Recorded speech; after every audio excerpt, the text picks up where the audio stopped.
আজকের খুতবার উদ্দেশ্য হচ্ছে আপনাদের সাথে সূরা হাদীদের একটি আয়াত শেয়ার করা। কিন্তু এই আয়াত থেকে কিছু শিক্ষা বলার আগে আমি প্রাসঙ্গিক কিছু কথা বলতে চাই। সূরা হাদীদের মাঝখানে আল্লাহ বিচার দিবসের একটি চিত্র তুলে ধরেছেন। বিচার দিবস এমন একটা বিষয় যা নিয়ে আল্লাহ কোরআনে বহু জায়গায় আলোচনা করেছেন। সাধারণত তিনি যখন এই সম্পর্কে বলেন, তিনি বিশ্বাসীদের সম্পর্কে বলেন যারা জান্নাতের দিকে ধাবমান, এবং তিনি অবিশ্বাসীদের সম্পর্কে বলেন যারা জাহান্নামের দিকে অগ্রসর হচ্ছে। কিন্তু আলোচ্য অংশে একটি ব্যতিক্রমী চিত্র তুলে ধরা হয়েছে। এখানে আল্লাহ বিশ্বাসী এবং অবিশ্বাসীদের তুলনা করার পরিবর্তে তিনি বিশ্বাসী এবং মুনাফিকদের তুলনা করেছেন। আল্লাহ যেন আমাদেরকে তাদের অন্তর্ভুক্ত না করেন। আল্লাহ বিশ্বাসীদের বিপরীতে অবিশ্বাসীদের তুলনা করার পরিবর্তে বিশ্বাসীদের বিপরীতে এমন লোকদের তুলনা করেছেন যারা মনে করত যে তাদের ঈমান রয়েছে, অথবা ভান করত যে তারা মুসলিম, অথবা তাদের ঈমান রয়েছে, কিন্তু বিচার দিবসে আল্লাহর কাছে এই ঈমানের কোনো মূল্য থাকবে না। এরাই হলো মুনাফিক। আল্লাহ যেন আমাদেরকে তাদের অন্তর্ভুক্ত না করেন। সূরা হাদীদের এই আলোচ্য অংশটি আমাদের জানা খুবই জরুরি, কারণ এই অংশটি আমাদের জানায় যে বিচার দিবসে কিভাবে এই দলের অন্তর্ভুক্ত হওয়া থেকে রক্ষা পাওয়া যায়। সংক্ষেপে বলতে গেলে কিয়ামতের দিন বিশ্বাসীরা যখন দাঁড়াবে, রাসূল সাল্লাল্লাহু আলাইহি সাল্লাম তাদের দেখতে পাবেন।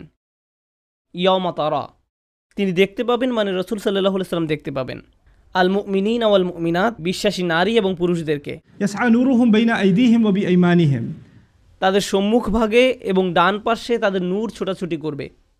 এর মানে হলো ঈমানদার পুরুষ এবং ঈমানদার নারীদের হৃদয় থেকে এবং ডান হাত থেকে জ্যোতি বিচ্ছুরিত হবে। এই আলোটি কেন জরুরি? কারণ আল্লাহর প্রতি আপনার আমার ঈমান যদি অকৃত্রিম হয় এবং বিশ্বাস দৃঢ় হয়, কিয়ামতের দিন এই বিশ্বাস জ্যোতিতে রূপান্তরিত হয়ে দীপ্তি ছড়াবে। আর এই বিশ্বাস দুনিয়াতে আমার কর্মকে প্রভাবিত করেছে। আমার হাতের সেই কাজগুলোই কিয়ামতের দিন আলোতে রূপান্তরিত হবে।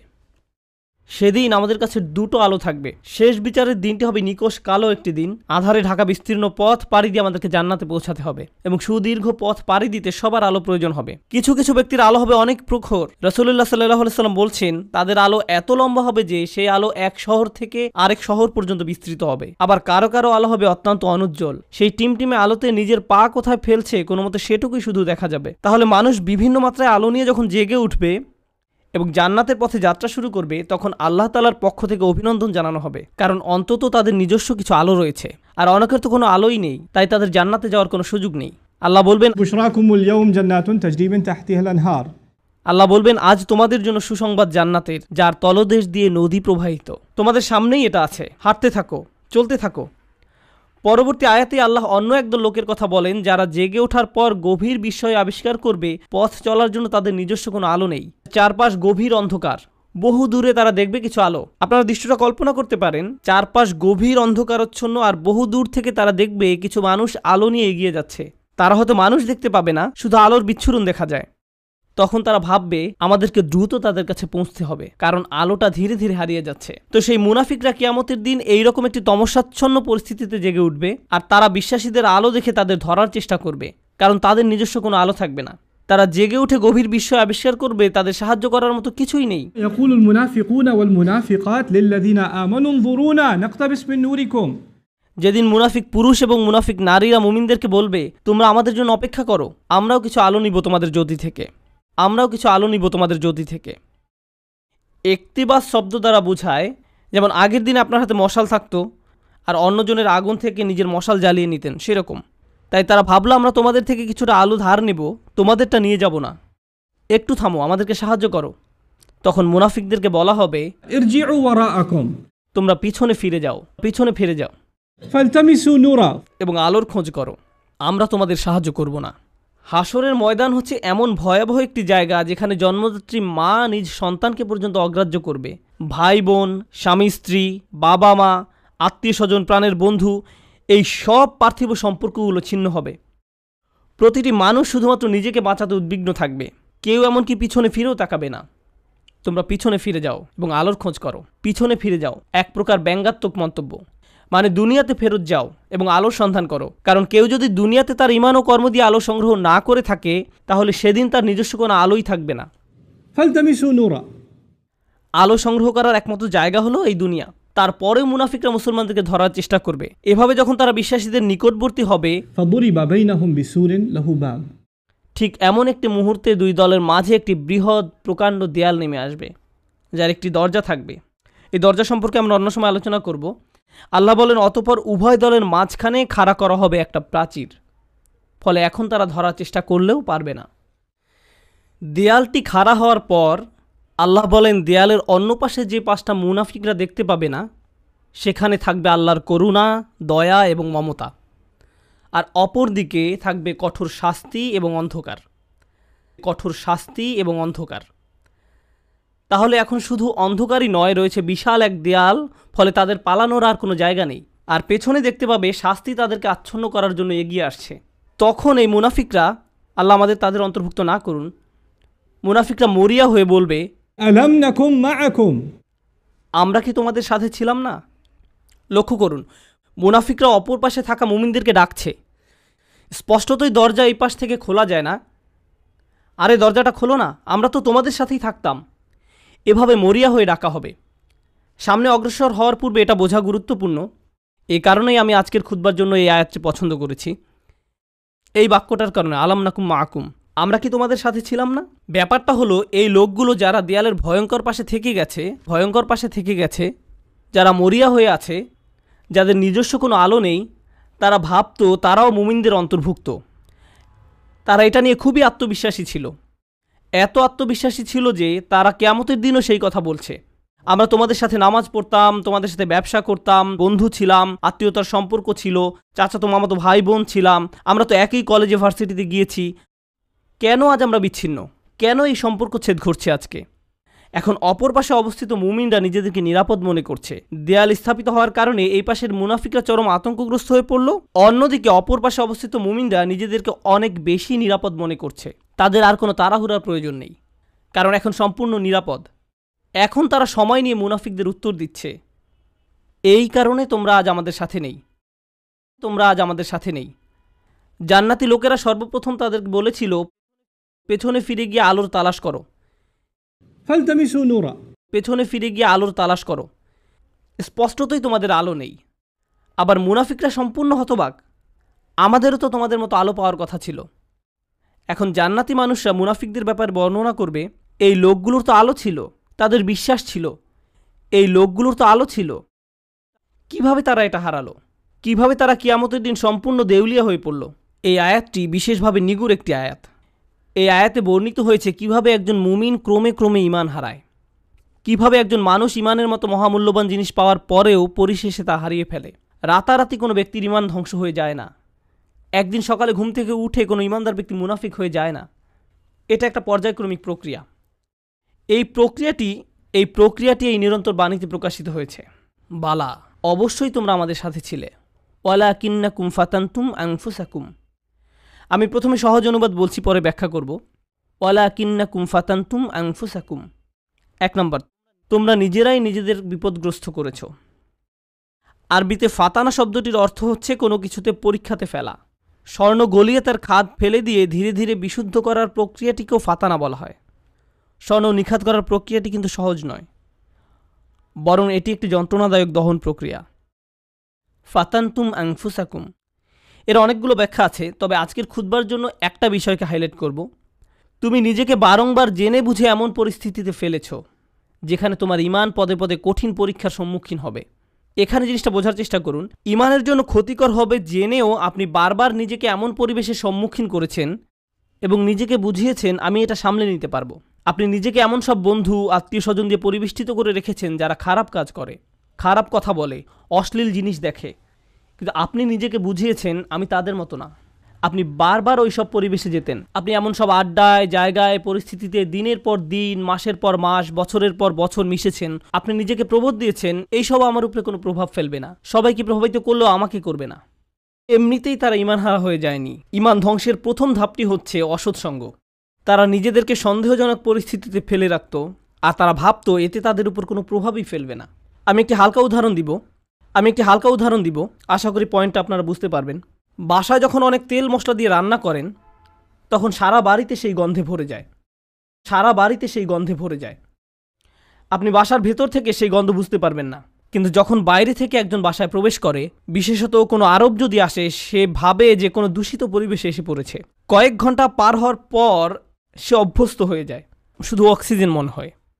ঠিক একইভাবে আপনি প্রথমে খারাপ কোনো পরিবেশে গমন করলে সাথে সাথে বুঝতে পারেন এটা ঠিক নয়, আমি খারাপ হয়ে যাব, আমার এখানে থাকা উচিত নয়। আপনার অন্তর অস্বস্তি অনুভব করে, কিন্তু আপনি যদি বারবার বারবার বারবার এই পরিবেশে যেতে থাকেন, তখন কি হবে? আপনি আর খারাপ বোধ করবেন না।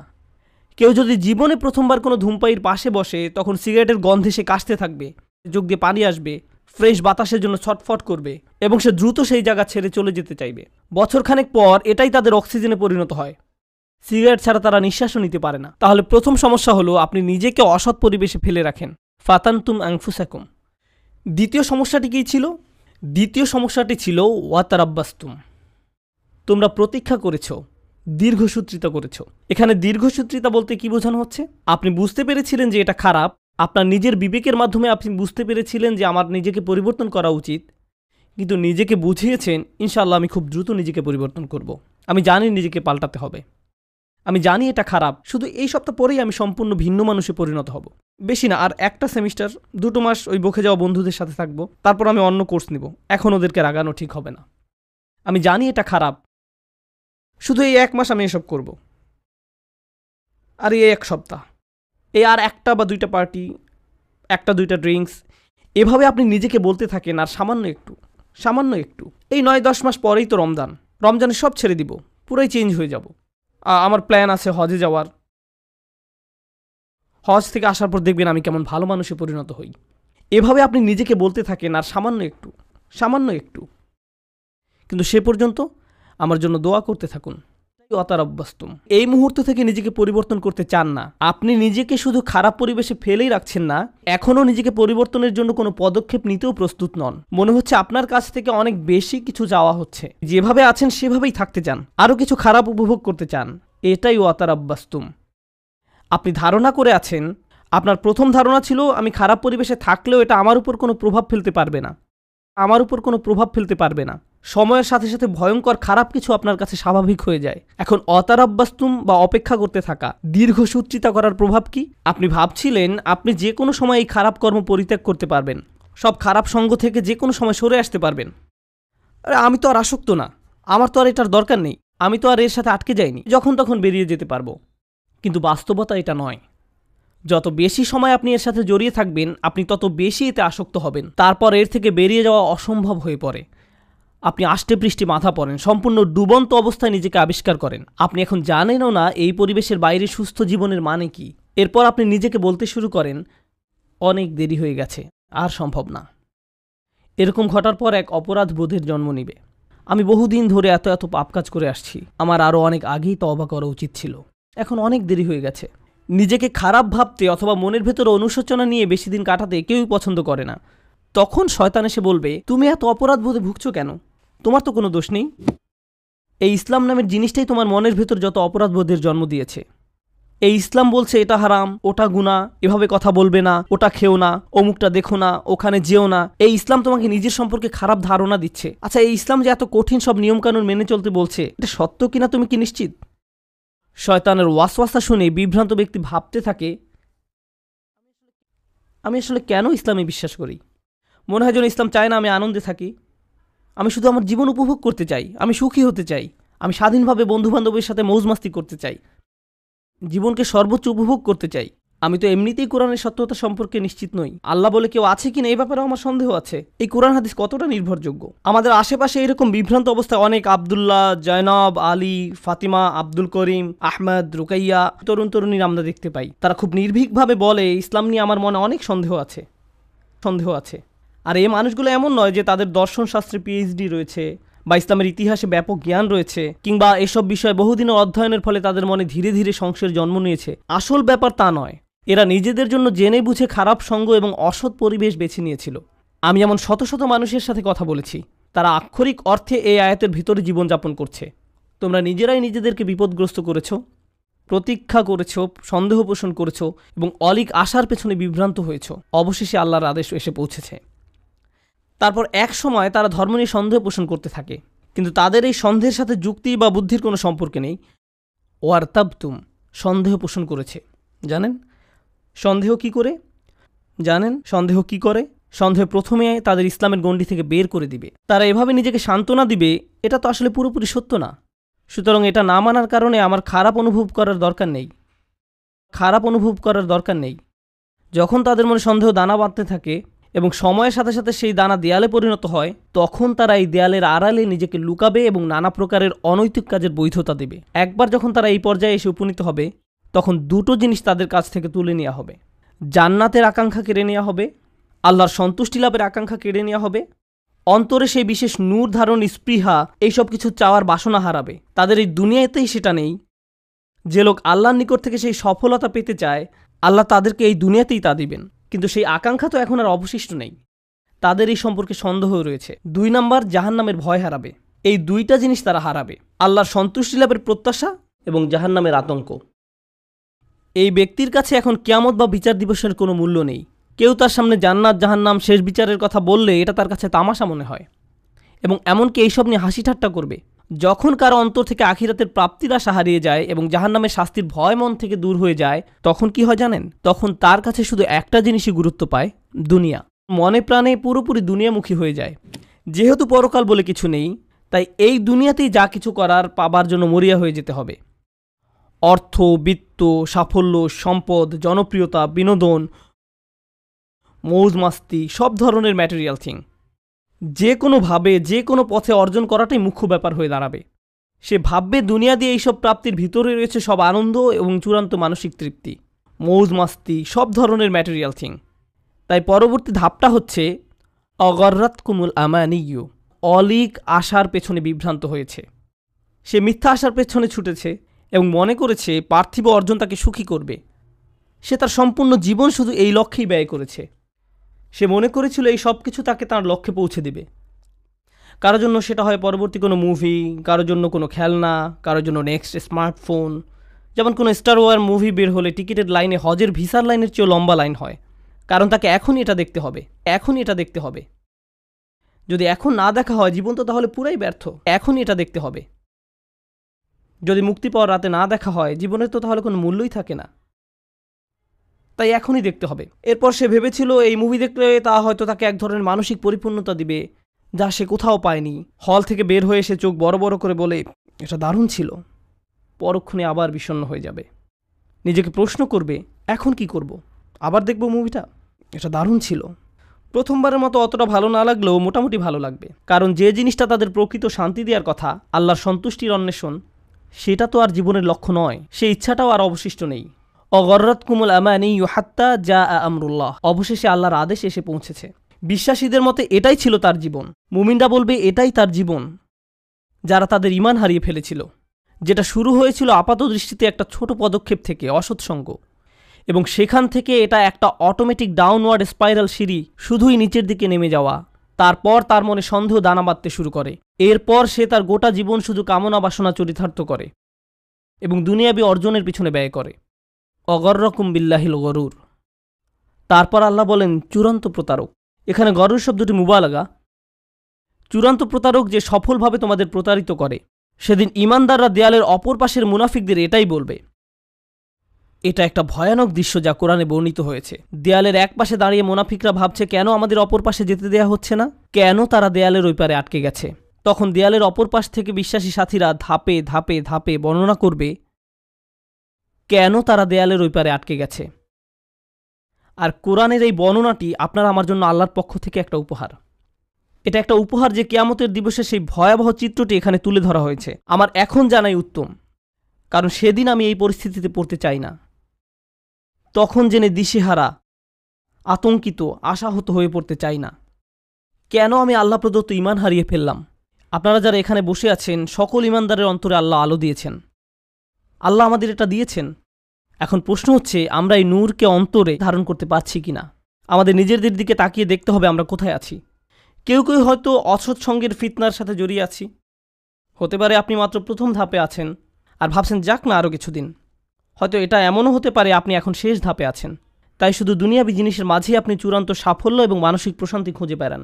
এই আলো ছাড়া আমাদের যা কিছু অর্জন অথবা উপার্জন, শেষ বিচারের দিনে এই সব কিছু হবে মূল্যহীন। শেষ বিচারের দিনে এই সব কিছু হবে মূল্যহীন। তাই এই অনুচ্ছেদে আল্লাহ তাআলা এটাকে প্রথমে আলো হিসাবে বর্ণনা করেছেন। বিচার দিবসে এই আলোরই একমাত্র মূল্য থাকবে। তাই এই অনুচ্ছেদের প্রথমে আল্লাহ তাআলা এটাকে আলো হিসাবে বর্ণনা করেছেন। বিচার দিবসে এই আলোরই একমাত্র মূল্য থাকবে। কুরআনের আরেকটি সূরায় যেমন বলা হয়েছে ইল্লামান আতাল্লাহা বিকলবিন সালিম, যে সুস্থ অন্তর নিয়ে তার রবের কাছে আসবে, যে অন্তর তাদের সম্মুখে আলোর দ্যুতি ছড়াবে। এই দুনিয়াতে আপনার আমার আর বাকি যা কিছু আছে সবই অর্থহীন। শেষ বিচারের দিনে আল্লাহর সামনে এর সবই গুরুত্বহীন।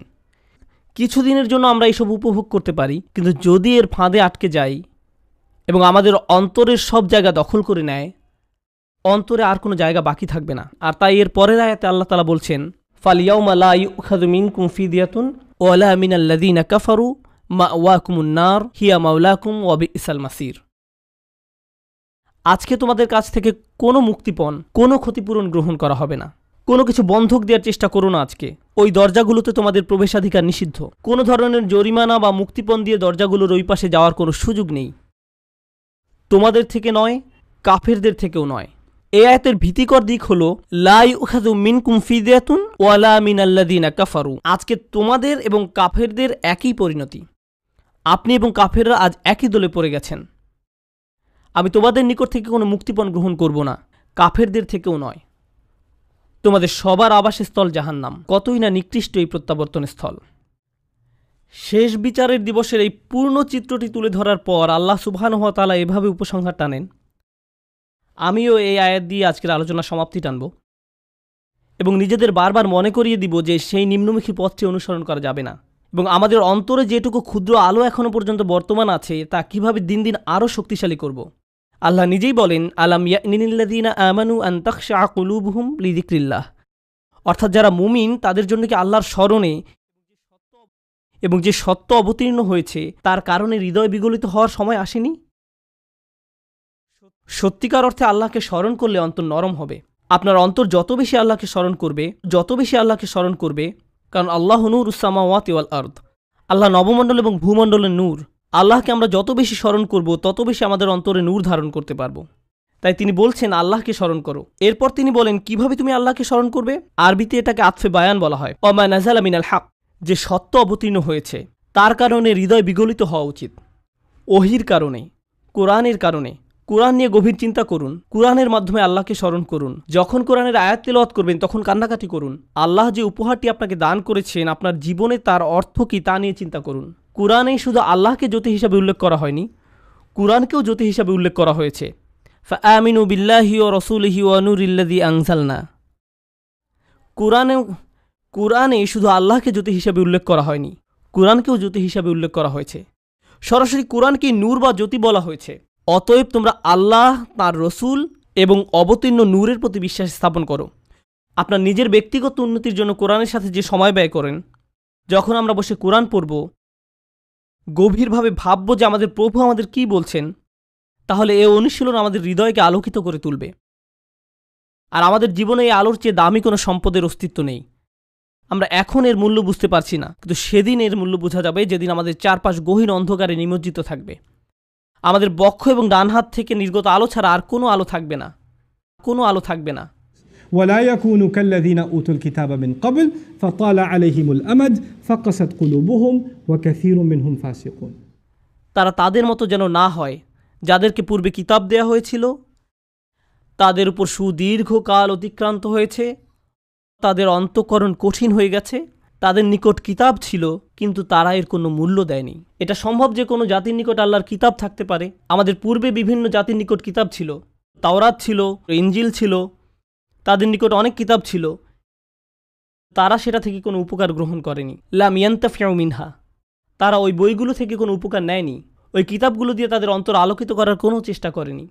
হয়তো তারা ভুল উদ্দেশ্যে ওই বইগুলো ব্যবহার করেছিল, হতে পারে আনুষ্ঠানিকতা পালনের উদ্দেশ্যে করেছিল, হয়তো তারা মাঝে মধ্যে শুধু তিলাওয়াত করে আনন্দ নিত। আল্লাহর কিতাবকে তারা এমন বিষয়ে পরিণত করেছিল। কোরআনও আজ আমাদের নিকটে এমন হয়ে গেছে, শুধু বিয়ে শাদী অনুষ্ঠানে এটা তেলাওয়াত করি। আমাদের অন্তর বিগলিত করার জন্য আজ আমরা কোরআন অধ্যয়ন করি না। এটা ইতিহাসের এক নির্মম ট্র্যাজেডি যে মানুষ আল্লাহর কিতাব থেকে উপকৃত হয় না, অথচ যা এসেছিল মানুষের অন্তরকে কোমল করে কিয়ামতের দিন আল্লাহর সামনে দণ্ডায়মান হওয়ার জন্য প্রস্তুত করতে। আর তাই এটা এখন আপনার আমার দায়িত্ব। এজন্যই বলা হয়েছে ওয়ালা ইয়াকুনু কাল্লাযীনা উতুল কিতাবা মিন ক্বাবল ফাতালা আলাইহিমুল আমাদ ফাকাসাত কুলুবুহুম। তাদের অন্তঃকরণ কঠিন হয়ে গেছে। যখন তাদের অন্তর কঠিন হয়ে পড়ে তখন সেখানে কোনো আলো ঢুকতে পারে না। কিয়ামতের দিন সে অন্তর আপনার কোনো উপকার করবে না। ওয়া কাসীরুম মিনহুম ফাসিকুন, তাদের অধিকাংশই পাপাচারী।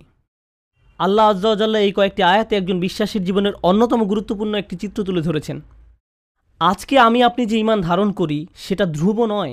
আমাদের অন্তরে যে ঈমানের জ্যোতি দেওয়া হয়েছে সেটা আজীবন থাকবে এমন কোনো গ্যারান্টি নেই। আজকে আমার ঈমান আছে বলেই আমি নিরাপদ, সেটা ভাবার কোনো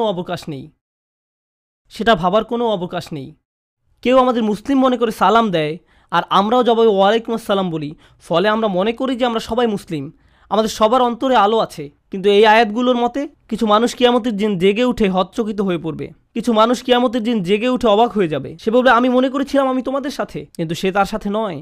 তাই ভালো হয় আমরা যদি এখনই বুঝতে পারি এটা স্বয়ংক্রিয় নয়, এটার গ্যারান্টি নেই। আপনাকে ব্যক্তিগতভাবে এর জন্য প্রচেষ্টা চালাতে হবে, আমাকে ব্যক্তিগতভাবে এর জন্য প্রচেষ্টা চালাতে হবে। বিচার দিবসে আপনার ঈমান যেমন আপনাকে সাহায্য করবে না, তেমনি আমার ঈমানও আপনাকে সাহায্য করবে না। আমরা সবাই নিজ নিজ চিন্তায় অস্থির থাকব, নিজেদের আলোর জন্য চিন্তা করব। ইরজিউ ওয়ারাআকুম ফালতামিসু নূরা, তোমরা পিছনে ফিরে যাও এবং আলোর খোঁজ করো।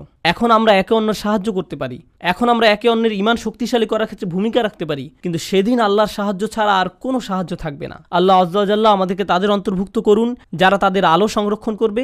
আল্লাহ আজ্জা ওয়া জাল্লা আমাদেরকে তাদের অন্তর্ভুক্ত করুন যারা দেয়ালের ক্ষতিকর পাশে থাকবে না। আল্লাহ আজ্জা ওয়া জাল্লা আমাদের নিজেদের এবং আমাদের প্রিয় মানুষদের মুনাফিকি থেকে রক্ষা করুন। আল্লাহ আমাদের অন্তরকে কঠিন হওয়া থেকে রক্ষা করুন। আল্লাহর স্মরণে এবং কোরআনের বাণীতে অন্তরকে আর্দ্র, নমনীয় এবং জ্যোতির্ময় করে দিন। বারাকাল্লাহু লি ওয়া লাকুম। আসসালামু আলাইকুম ওয়া রাহমাতুল্লাহ।